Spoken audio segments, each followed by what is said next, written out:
Ya. Nah, ini kantornya pindah. Ya.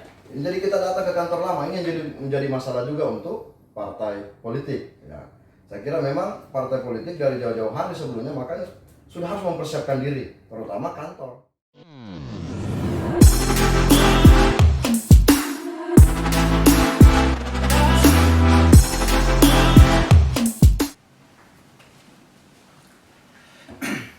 Assalamualaikum warahmatullahi wabarakatuh. Salam sejahtera buat kita semua.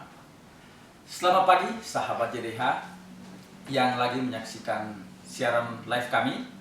Senang sekali pagi ini kita bisa berjumpa lagi di live FB JDH KPU Kabupaten Toli-Toli.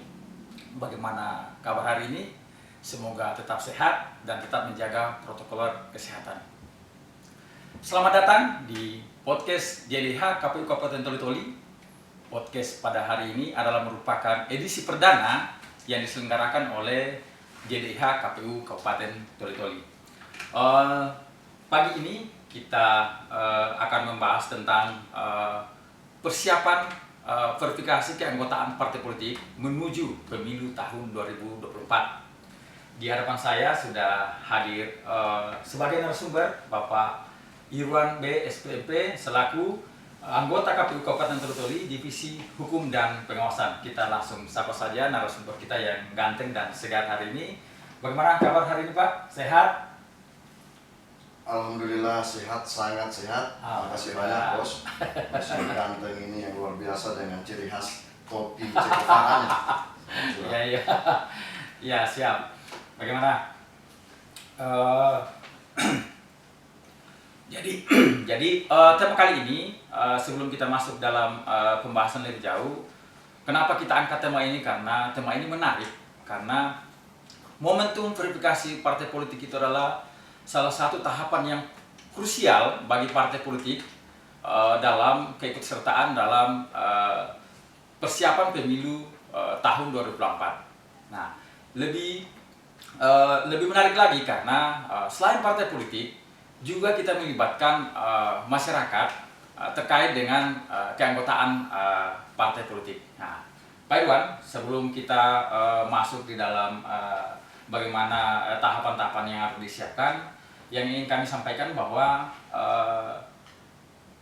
tahapan verifikasi 2024 ini apakah masih menggunakan dasar hukum yang sama dengan verifikasi sebelumnya di tahun, baik itu di tahun 2014 maupun 2019 yang lalu. Bagaimana itu Pak?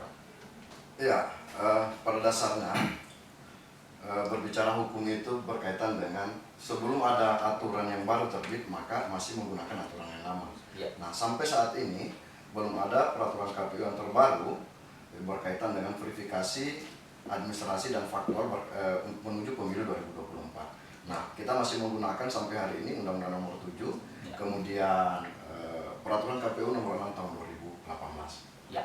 Jadi pada dasarnya bahwa persiapan verifikasi untuk tahun 2024 ke depan ini sampai saat ini belum ada regulasi yang terbaru ya untuk sebagai pegangan atau dasar hukum dalam pelaksanaan kedepannya. Jadi mesti menggunakan dasar hukum yang sebelumnya di tahun 2019, begitu Pak Iwan ya? Ya, walaupun memang kenyataannya ini sudah ada draft ya, ada draft untuk peraturan KPU terbaru untuk persiapan verifikasi 2024 karena memang dalam kondisi pandemi ini kan, jadi tentu ada perubahan-perubahan signifikan berkaitan dengan mungkin metode yang akan digunakan nanti melakukan verifikasi faktual maupun administrasi. Nah sampai sekarang ini sudah ada draft, cuma belum bentuk draft ya, masih dalam bentuk draft yang saya kira memang kalau sebelum diundangkan belum kita bisa gunakan. Saya kira itu. Oke, kemudian menjelang persiapan verifikasi partai politik untuk pemilu tahun 2024 ini, apa sih tahapan-tahapan yang akan dilalui atau akan dilewati oleh partai politik sesuai dengan regulasi yang diatur oleh KPU? Bagaimana itu Pak Irwan? Ya, saya ingin sampaikan bahwa di pagi hari ini dari awal sebenarnya partai politik sudah harus memverify diri dari sekarang. Sebenarnya sudah bekerja dari sekarang, ya kan? Karena untuk mempersiapkan dirinya, partainya, entah itu partai yang lolos parliamentary threshold maupun yang tidak nantinya. Jadi sudah harus dari sekarang persiapan. Nah, tentu KPU setelah masuk tahapan tentu akan melakukan verifikasi tahapan, ada beberapa tahapan yang akan dilakukan. baik itu tahapan verifikasi administrasi, tahapan verifikasi faktual, baik itu nantinya perbaikan hasil verifikasi faktual dan lain sebagainya, itu akan dilakukan. Nah, saya kira memang hari ini partai politik dari sekarang, dari pusat sampai ke tingkat paling rendah itu adalah ranting, sudah harus mempersiapkan diri, saya kira. Oke, baik. Tadi disampaikan bahwa ada dua tahapan yang akan dilewati, yaitu verifikasi administrasi dan verifikasi faktual, begitu Pak ya. Oke, kita coba tilik lagi lebih dalam terkait dengan verifikasi administrasi. Nah, di verifikasi administrasi ini item-item tahapan apa yang ada di dalam tahapan tersebut? Gimana itu Pak? Iya, kalau berbicara persoalan verifikasi administrasi, lihat dengan putusan Mahkamah Konstitusi yang terbaru, putusan 55 tahun 2020, ya. Itu memang ada partai yang hanya memang diverifikasi secara administrasi dan ada partai memang yang diverifikasi secara administrasi dan faktual. Kita bagi dua. Nah, untuk partai yang diverifikasi administrasi itu memang yang hanya diverifikasi itu berkaitan dengan kepengurusan partai politik sendiri, baik itu ketua, sekretaris, anggota, bendahara dan sebagainya. Kemudian keterwakilan 30% perempuan. Kemudian berikutnya berkaitan dengan kantor, kantor partai politik. Ya, minimal kantor yang ditempati itu berakhir, kalau ada sewa ya, berakhir di sesudah tahapan selesai. Karena itu memang nanti kalau pengalaman sebelumnya 2019 itu memang nanti kalau partai menyewa kantor partai politik itu kita cek sampai surat izin dari kelurahan dan sebagainya kita akan lakukan nanti. Ya, itu terbagi dua tadi, karena ada partai yang sebelumnya sudah lolos di parliamentary threshold. Nah, bagaimana dengan partai yang baru akan mengikuti pertama kali akan mengikuti persiapan untuk verifikasi partai politik ke depannya? Partai yang baru pertama kali itu, gimana? Ya, saya kira kalau dia penuhi persyaratannya, ya kita akan lakukan verifikasi, baik itu partai yang sudah lama, yang sudah pernah diverifikasi di pemilu sebelumnya, maupun partai yang akan bergabung pertama kali mau menjadi peserta pemilu. Nanti juga kita akan lakukan verifikasi administrasi dan verifikasi faktual. Nanti kita lihat apakah dia memenuhi syarat setelah dilakukan verifikasi atau tidak. Nah, itulah gunanya verifikasi, karena memang ada persyaratan-persyaratan tertentu yang harus dipenuhi oleh partai politik. Misalnya, partai politik peserta pemilu baru yang baru bergabung menjadi peserta pemilu harus mempersiapkan kepengurusannya di tingkat pusat, provinsi, kabupaten, kecamatan, bahkan dalam ranting desa. Nah, belum keterwakilan 30%, ya kan? Belum lagi keanggotaan 1000 atau 1/1000 di kabupaten kota. Saya kira ini memang yang harus dipenuhi oleh peserta baru, terutama baik yang sudah lama, saya kira. Iya. Oke, jadi dalam proses verifikasi administrasi, proses penginputan kartu keanggotaan. Jadi itu menggunakan aplikasi sistem informasi partai politik atau biasa kita sebut dengan SIPOL. Nah, SIPOL ini merupakan seperangkat teknologi informasi, Pak ya, yang digunakan untuk melakukan proses penginputan keanggotaan partai politik. Nah, yang ini saya sampaikan ke Pak Iwan, tahapan-tahapan proses penginputan ke dalam SIPOL ini yang dilakukan oleh partai politik itu apa yang kadang-kadang menjadi kendala di partai politik itu sendiri berdasarkan pengalaman di tahun sebelumnya. Bagaimana kira-kira itu, Pak? Ya, ada dua ya. Kalau berbicara dengan SIPOL, ada dua sebenarnya yang harus dipersiapkan. Baik itu dari penyelenggara KPU dan maupun peserta pemilu yang harus mempersiapkan diri, terutama operator peserta pemilu.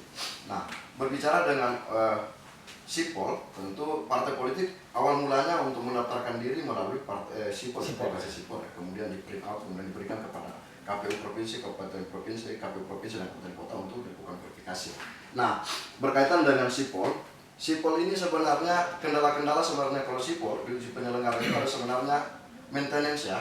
Ya, ini sering sekali terjadi di pemilu sebelumnya, aplikasi namanya SIPOL ini maintenance. Jadi pada saat dilakukan penginputan itu tidak bisa masuk ke dalam karena memang overhead namanya, overhead ya, kelebihan kapasitas biasanya. Kemudian untuk partai politik itu sendiri, operator SIPOL partai politik itu sendiri harus mempersiapkan diri dari sekarang, karena memang banyak fitur-fitur yang dalam aplikasi SIPOL ini yang harus memang diketahui oleh operator SIPOL. Makanya memang jauh-jauh hari sebelumnya partai politik ini sudah dengan bekerja sama dengan KPU sudah harus melakukan bimbingan teknis berkaitan dengan penggunaan aplikasi Sipol. Baik itu peserta KPU, peserta penyelenggara peserta pemilu yang sudah lama maupun peserta pemilu yang akan bergabung menjadi peserta pemilu, ini dari awal memang sudah jauh-jauh hari sudah harus dilakukan bintek. Walaupun kenyataannya nanti KPU Kabupaten Kota tetap juga akan melakukan bintek kepada operator Sipol partai politik yang ada di tingkat KPU Kabupaten Kota. Kemudian di KPU sendiri ya, di KPU sendiri itu ketika tahapan verifikasi masuk, KPU sudah memverify diri. Salah satu hal yang dilakukan oleh KPU hari ini adalah membuat tim helpdesk, ya. Tim helpdesk di Kabupaten Kota. Jadi untuk tim ini dibentuk untuk melayani peserta pemilu, baik itu peserta pemilu yang lama maupun yang baru, untuk datang berkonsultasi di KPU berkaitan dengan penggunaan aplikasi Sipol. Ya. Ini Sipol menarik, sahabat JDH, karena Sipol ini dipersyaratkan oleh KPU karena wajib bagi partai politik untuk menggunakan Sipol dalam proses penginputan. Nah, Pak Iwan, yang hal-hal yang akan dipersiapkan oleh partai politik dalam proses penginputan Sipol itu seperti apa? Tentu kan ada kartu keanggotaannya yang disiapkan oleh partai politik. Kemudian apa lagi yang harus disiapkan dalam proses penginputan itu, Pak Iwan? Ya, dipersiapkan terutama keanggotaan ya, Keanggotaan partai politik yang harus dia siapkan diikut di dalam aplikasi Sipol, karena memang ini terutama yang akan dilakukan verifikasi baik administrasi maupun faktual untuk di lapangan. Saya kira itu memang yang harus dipersiapkan dari awal. Jadi memang berbicara Sipol ini memang sangat menarik sebenarnya, karena ini adalah salah satu teknologi yang sebenarnya secara tidak langsung membantu partai politik dan membantu partai politik dalam hal penyimpanan server bertahun-tahun keanggotaannya di dalam server. Saya kira jadi apalagi peserta pemilu yang sudah pernah diverifikasi enak sekali, tinggal membuka saja keanggotaannya. Nanti dilihat saja mana yang sudah tidak apalagi yang tidak bergabung di partai, yang sudah keluar di partai maupun yang masih bergabung di partai. Ya. Mengacu kepada pengalaman tahun 2019. Kadang-kadang kan ini server bermasalah seperti pernyataan dari Pak Irwan bahwa server kadang-kadang padat dan susah untuk masuk. Nah, ini tentu juga selain faktor karena teknologi, apakah ada hal-hal yang dilakukan oleh partai politik termasuk dalam ini kan durasi yang disiapkan oleh KPU, berapa lama durasi yang disiapkan untuk proses penginputan ini? Kalau di tahapan verifikasi faktual itu kan dia include-nya ya 20 hari sih. 20 hari. Ya 20 hari. Nah, 20 hari. Ini berdasarkan pengalaman bahwa kadang-kadang dengan durasi waktu 20 hari yang dipersiapkan oleh KPU itu kadang-kadang tidak terbaca oleh partai politik. Nah, jadi dia gunakan waktunya santai. Padahal nanti pada saat menjelang deadline baru menginput. Nah, kadang-kadang apakah itu berpengaruh terhadap penuhnya server tadi atau maintenance dari aplikasi itu juga berpengaruh ke situ? Jadi 20 hari itu adalah waktu verifikasi ya, bukan waktu penginputan. Waktu penginputan itu sebelum partai politik untuk modifikasi. Jadi jauh-jauh hari sebelumnya partai politik ini sudah menginput keanggotaannya di Sipol. Jadi dasar Sipol itulah yang akan kemudian untuk diverifikasi. Jadi 20 hari itu adalah yang disampaikan tadi itu adalah waktu verifikasi administrasi dan verifikasi faktual di lapangan. Berkaitan dengan penginputan ya jauh-jauh hari sebelum partai politik ya sudah menginput memang dari awal. Begitu tahap pendaftaran, sebelum tahap pendaftaran atau pendaftaran sudah berlangsung ya partai politik sudah diwajibkan untuk mengisi keanggotaannya di Sipol. Penginputan ke dalam Sipol ya. Jadi sahabat JDH pentingnya prepare dari awal. Jadi harus ada pemahaman yang lebih jauh ke apalagi operator-operator atau pengurus inti di partai politik bahwa pentingnya persiapan, prepare dari awal, keanggotaan partai politik itu disiapkan sedari awal supaya pada saat nanti tiba tahapan penginputan semua berjalan dengan baik. Begitu Pak Irwan ya yang harus dilakukan. Baik, kemudian proses ini kan verifikasi administrasi, kemudian ada verifikasi faktual. Nah, bagaimana sih sebenarnya verifikasi faktual ini yang harus dilakukan oleh partai politik? Ya, saya kira ini pertanyaan menarik ini dari host ini karena ini berkaitan dengan verifikasi ya. Verifikasi administrasi dan verifikasi faktual. Yang pertama, KPU harus menyiapkan tim verifikator. Tim verifikator dari KPU ya? Ada namanya tim verifikator. Tim verifikator inilah yang akan melakukan verifikasi administrasi dan faktual, ya kan? Nah, berbicara persoalan verifikasi administrasi, KPU Kabupaten Kota bersama dengan tim verifikator akan mendatangi kantor partai politik, akan dibuatkan jadwal ya, Kemudian setelah dibuatkan jadwal, berdasarkan jadwal itu tim verifikator bersama dengan KPU, bersama dengan Bawaslu sebagai lembaga pengawas pemilu, mendatangi partai politik untuk melakukan penelitian administrasi ya, atau verifikasi administrasi di kantor.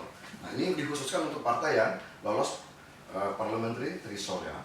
Nah, itu dilakukan pencocokan dan penelitian berkaitan dengan dokumen, berkaitan pengurusan, keanggotaan, kemudian keterwakilan 30% perempuan, kemudian alamat kantor, dan lain sebagainya. Nah, itu verifikasi administrasi. Berbicara verifikasi faktual di lapangan, nah ini yang juga jadi sebelum masuk ke verifikasi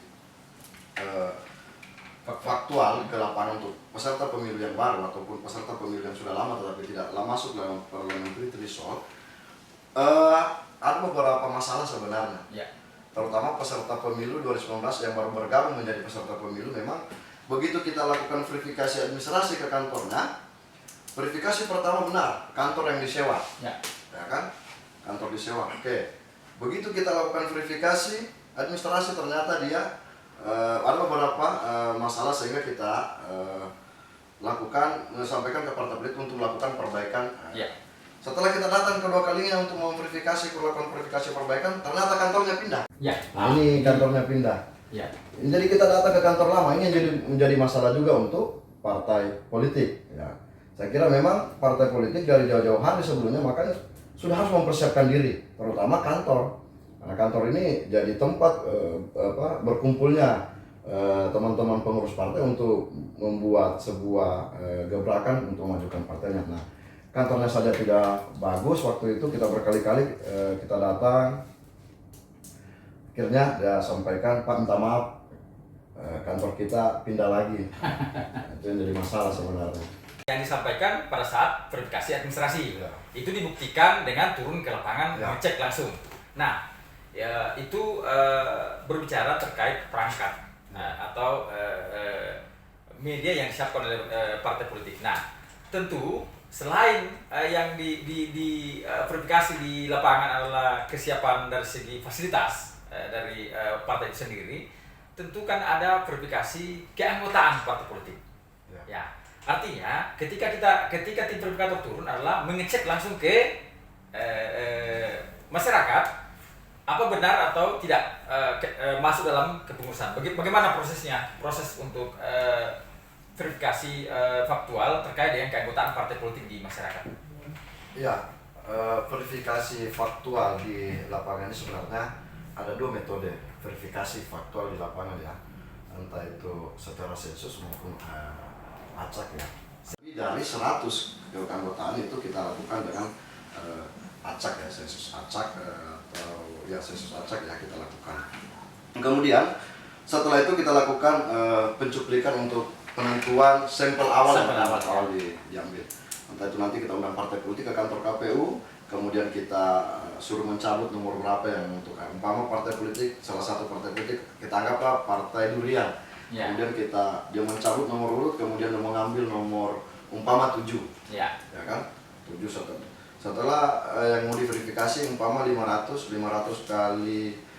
kali 10% berarti ada sekitar 50 inilah yang akan diverifikasi ya. Kemudian kita ambil pencuplikannya, umpama dia cabut nomor 7, maka sampel awal yang akan dimulai adalah 7, kemudian 17, 27, 37 sampai dengan angka 50. Nah, itulah yang akan dilakukan verifikasi faktual di lapangan. Nah, berbicara dengan apa sih masalah kendala yang dihadapi ketika melakukan verifikasi faktual di lapangan?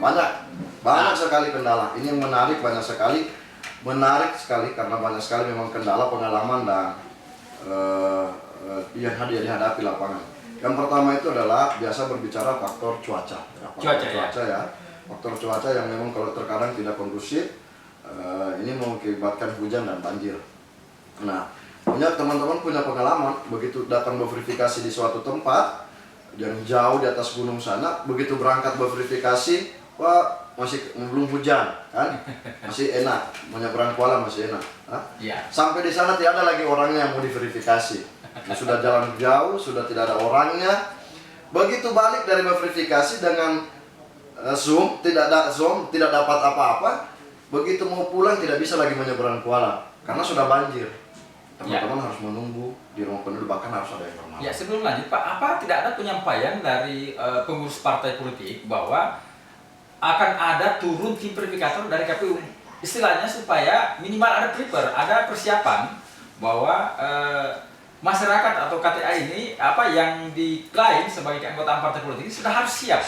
Apa tidak ada informasi kira-kira yang disampaikan oleh partai politik atau gimana kira-kira itu Pak? Ada, jadi KPU Kabupaten Kota itu sebelum melakukan verifikasi sudah memberitahukan kepada pimpinan partai di Kabupaten Kota, sudah menyampaikan ke pimpinan partai yang di Kabupaten Kota, bahkan kita sudah buat jadwal bahwa hari ini partai yang akan dilakukan verifikasi di tempat ini.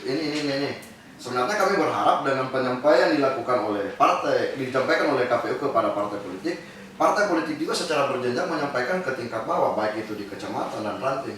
Harapannya kami adalah harapan teman-teman di KPU maupun harapan tim verifikator di lapangan, harapannya sangat besar kepada partai politik untuk didampingi melakukan verifikasi. Pendampingan ya? Verifikasi faktual. Supaya kenapa? Teman-teman ketika melakukan verifikasi faktual di lapangan tidak buta-buta lagi harus mencari rumah A, rumah B, rumah C, tapi kalau didampingi oleh pengurus yang ada di kecamatan kan sangat enak. Tinggal ini rumahnya di mana ditunjukkan, rumah ini mana ditunjukkan. Itu sebenarnya harapan kita. Sambil didampingi oleh teman-teman pengawas pemilu baik itu yang ada di kecamatan. Ya. Nah, di situ juga ketika ada masalah yang terjadi antara pro dan kontra berkaitan dukungan orang yang kita datangi, kan kalau ada pengurus partai politik pendampingan bisa dijelaskan. Nah, kan bisa dijelaskan. Nah, ini yang tidak kendala juga tidak kita hadapi di lapangan. Memang pemilu sebelumnya, terutama pemilu 2019, hampir semua di 10 kecamatan dan wilayah administrasi yang ada di Kabupaten Toli-Toli ini, teman-teman turun itu hampir saya pastikan bahwa tidak ada pendampingan yang dilakukan oleh partai politik yang ada di tingkat kecamatan. Nah, melalui momen ini saya ingin sampaikan kepada partai politik bahwa dari sekarang benahi kepengurusan di tingkat kecamatan dan desa. Ya, dari sekarang dibenahi itu karena memang ini kepentingannya untuk Bapak juga ke depan untuk dilakukan verifikasi. Nah, berkaitan dengan verifikasi ini, kalau mau bicara pengalaman verifikasi faktual di lapangan ini sangat panjang memang. Cuma memang ya itu sebelum lagi ketika tim verifikator turun ke lapangan tidak didampingi sudah, kemudian begitu di TMS-kan oleh tim verifikator baru dia keberatan. Nah, oh ini orang saya kenapa bisa TMS? Ya kan? Nah, itu gunanya didampingi sebenarnya. Oke, itu tadi proses pendampingan. Nah, yang menarik juga di lapangan itu adalah ketika misalnya tim verifikator turun di lapangan, ini kan ketemu masyarakat, kemudian tim verifikator sudah ketemu orangnya, terus tim verifikator melakukan klarifikasi misalnya, ada nggak ditemukan di lapangan bahwa pengklaiman partai politik terhadap keanggotaan partai politik itu tidak diakui oleh yang bersangkutan, tidak diakui oleh masyarakat? Ada nggak persoalan-persoalan seperti itu kadang-kadang dihadapi pada saat verifikasi faktual? Ya, ketika saya dampingi tim verifikator di salah satu kecamatan di wilayah administrasi Kabupaten Toli-Toli ditemukan. Bahkan dari beberapa dukungan partai politik, bahkan ada yang setengah dari dukungan itu masyarakat tidak akui. Tidak diakui? Tidak diakui oleh masyarakat. Berarti ada data fiktif yang disampaikan oleh partai politik pada saat penginputan masuk ke dalam sipol berarti? Walau-walam ya, data fiktif itu apakah memang dia fiktif atau bagaimana, yang jelas ketika diverifikasi kan sudah dokumennya. Ya. Ada dokumen, entah itu partai politik ambil di mana dokumennya, KTP-nya untuk dijadikan saya nggak tahu ya, saya tidak tahu dari mana asalnya. Yang jelas banyak masyarakat hari ini ketika didatangi oleh tim verifikator tidak mengaku bahwa saya adalah mendukung salah satu partai, memberikan dukungan ke salah satu partai. Nah, satu. Kemudian ada juga satu ganda ya, ada juga yang ganda. Jadi satu orang memberi dukungan 2 partai. Berarti keanggotaan ganda ya? Iya, keanggotaan ganda. Oh, jadi satu orang bisa ada 2, ada 3 malah. Jadi saya pernah temukan dia di Partai Rambutan, dia juga di Partai Durian. Jadi satu orang tiga-tiganya mengaku Iya. sebagai keanggotaan partai di 3 partai politik ini. Iya. Waduh. Nah, ini juga yang menyulitkan kita untuk memverifikasi, karena harus kita berikan pernyataan yang bersangkutan harus memilih salah satunya atau tidak memilih sama sekali di antara 2 partai yang dia beri dukungannya. Nah, saya kira disinilah peran penting ya, peranan masyarakat sebagai objek yang untuk dilakukan verifikasi faktual. Masyarakat hari ini harus bisa sudah memverifikasi diri juga berkaitan dengan persiapan verifikasi faktual, karena memang kalau verifikasi faktual itu sangat banyak sekali masyarakat yang bisa dikatakan bahwa cuma diambil KTP-nya kemudian diberikan dukungan ke partai politik. Bahkan yang lebih menariknya lagi, ketika kita lakukan verifikasi faktual di lapangan, itu ada ASN maupun TNI Polri yang aktif. Ya, itu kan secara undang-undang kan tidak boleh itu ada TNI Polri masuk dalam keanggotaan partai politik. Lah terus dari mana caranya mereka masuk di dalam keanggotaan itu? Nah, ini yang kami tidak pahami, yaitu di domain partai politik. Bagaimana caranya bisa tiba-tiba kita lakukan verifikasi faktual di lapangan, terus kita temui orangnya, ternyata dia TNI aktif lagi. Kemudian ada juga yang kita temukan ASN yang aktif. Nah, ini yang memang saya kira langsung kita TMS-kan, karena memang permintaan dari yang bersangkutan langsung bikin pernyataan di dalam form yang sudah disiapkan oleh KPU, oleh tim verifikator, kemudian kita TMS-kan. Ini memang yang saya kira partai politik juga memang harus, makanya saya bilang dari awal, partai politik juga dan jauh-jauh hari sebelumnya sudah harus mempersiapkan diri. Nah, ini sahabat JDIH yang penting yang harus diketahui bahwa kadang-kadang masyarakat di bawah itu tidak tahu kalau dikasih masuk di dalam keanggotaan partai politik. Nah, ini yang perlu hati-hati. Jadi ketika misalnya jangan memberikan sembarang dukungan kepada partai politik, apalagi kalau tidak ada kesepakatan sebelumnya. Ini yang perlu poin-poin yang perlu diketahui oleh masyarakat, bagaimana berupaya. Pendidikan politik penting, integritas kita terhadap politik itu, bahwa ketika kita sudah masuk di partai A, jangan lagi kita memberikan dukungan lagi ke partai B, sehingga tidak terjadi masalah-masalah seperti yang disampaikan oleh Pak Irwan di pengalaman-pengalaman. Apalagi Pak Irwan ini adalah anggota KPU 2 periode ya, tentu pengalaman. Nah kan, bahkan ada juga kejadian memang yang diverifikasi ini KTP-nya KTP Toli-Toli, tetapi orangnya sudah ke Kalimantan umpama. Ya. Ini juga ditemukan. Itu kita TMS-kan. Kita TMS-kan berdasarkan formulir yang bersangkutan. Kemudian dia yang bersangkutan juga via telepon atau via keluarga kita sampaikan bagaimana Bapak ini memberi dukungan sementara Bapak sudah di Kalimantan. Kalau begitu dia bilang, saya tidak mendukung salah satu partai. Nah, dikitnya itu di formulir dan sebagainya. Kemudian di TMS-kan. Ada juga memang yang tidak mau memberi dukungannya. Ada juga Bapak dan Ibu ketika ditemui tidak mau memberikan dukungan. Oke. Jadi itu dinamika yang terjadi ketika kita melakukan verifikasi, tim verifikator KPU melakukan verifikasi faktual di lapangan. Nah, tadi ada beberapa yang disampaikan bagaimana yang seharusnya dilakukan oleh partai politik sendiri. Dan saya kira untuk penekanan kepada masyarakat, sahabat JDH maupun partai politik yang khususnya di KPU Toli-Toli, poin-poin yang ini closing statement ya dari narasumber kita, poin-poin yang ingin penting sebelum saya tutup perbincangan kita hari ini, yang akan disampaikan kepada sahabat JDH maupun partai politik. Ya, silakan. Iya, sebelum saya berikan closing statement di pertemuan podcast pada pagi hari ini, saya ingin sampaikan bahwa masih berkaitan dengan verifikasi faktual ya. Banyak juga pemuda-pemudi hari ini yang sangat dirugikan dengan pencatutan namanya di salah satu dukungan partai politik. Terbukti ketika kita melakukan perekrutan penyelenggara pemilu, penyelenggara ad hoc, banyak orang di desa yang mau menjadi penyelenggara, tapi tiba-tiba terkendala karena dia masuk di salah satu dukungan partai politik. Ini sangat dirugikan. Jadi saya kira saya sampaikan kepada partai politik pada pagi hari ini, apalagi ada yang nonton live Facebook JDIH pada pagi hari ini, terutama partai politik dan masyarakat umum yang ada di wilayah administrasi Kabupaten Toli-Toli. Kalau memang ingin memberikan dukungan, usahakan ketemu langsung dengan orangnya, membuat kesepakatan antara partai politik dengan Bapak Ibu sekalian, supaya memang ketika dilakukan verifikasi tidak ada lagi orang yang namanya dirugikan. Jadi betul-betul memang memberikan dukungan itu yang pertama.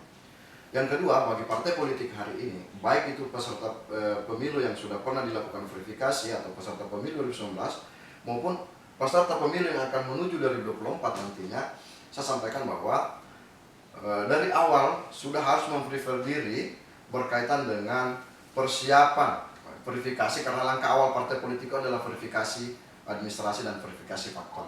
Saya kira ini yang harus memang dilakukan partai politik langkah awal ya, untuk membenahi semua kepengurusannya dari tingkat pusat, provinsi, kabupaten, kecamatan, bahkan ranting. Itulah secerca harapan kepada partai politik maupun masyarakat sebagai objek yang dilakukan verifikasi. Tentu kami berharap bahwa ke depan tidak ada lagi pengalaman-pengalaman yang terjadi pemilu-pemilu sebelumnya kami hadapi dan tim verifikasi hadapi ketika melakukan verifikasi faktual di lapangan. Ya, terima kasih Pak Irwan. Jadi saya kira penekanan-penekanan ini penting, bagaimana partai politik menjalankan fungsinya terkait dengan bagaimana sarana rekrutmen partai politik. Nah, bagaimana mengkarir partai politik ke bawah, keanggotaan partai politik supaya betul-betul bisa setia, kemudian bisa betul-betul menjalankan fungsinya di bawah. Kemudian kepada masyarakat, pentingnya integritas di masyarakat, bahwa ketika kita mendukung partai A, partai B, tetap jaga integritas, tetap jaga pilihan itu supaya kedepannya tidak ada lagi perpindahan partai politik yang sampai membingungkan tim verifikator itu sendiri. Demikian perbincangan kita pada pagi hari ini, dan nanti kita akan ketemu lagi di tema-tema yang sama-sama menariknya ke depan dengan beberapa tim divisi lain yang akan bergabung dalam podcast JDIH KPU Kabupaten Toli. Demikian perbincangan kita Pak Irwan, terima kasih banyak. Terima kasih banyak host. Podcast kali ini semoga semua dalam keadaan sehat, semua tetap menjalankan protokol kesehatan. Demikian, assalamualaikum warahmatullahi wabarakatuh.